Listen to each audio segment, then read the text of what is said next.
was impossible naturally. When Joel prophesied this, it never happened in Israel. As you know, if you've studied Jewish history, former rain and latter rain were seasons in the Jewish calendar.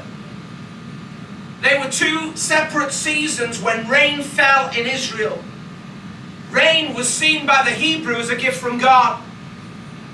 Rain, more than anything else, was a covenantal promise from Jehovah for his people that assured them that he would bless the land and make the land fruitful in which they lived.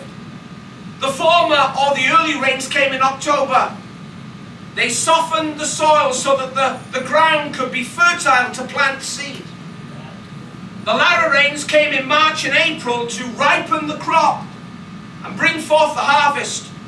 They were always separate seasons. The former came in the fall, the latter came in the spring, but please note, naturally, they never came at the same time. They were natural promises made by God.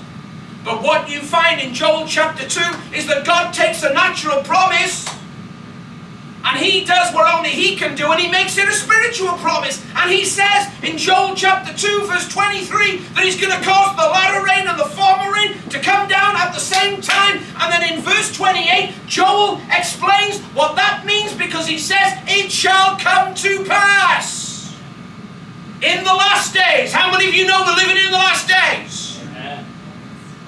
I will pour out my spirit on all flesh. That word pour out is not a one-off pouring out. It is a continual pouring out. In the Greek, it's pour out, pour out, pour out, pour out. A continual outpouring. Joel says, I will pour out my spirit on all flesh. Your sons and daughters will prophesy. Your young men will see visions. Your old men will dream dreams.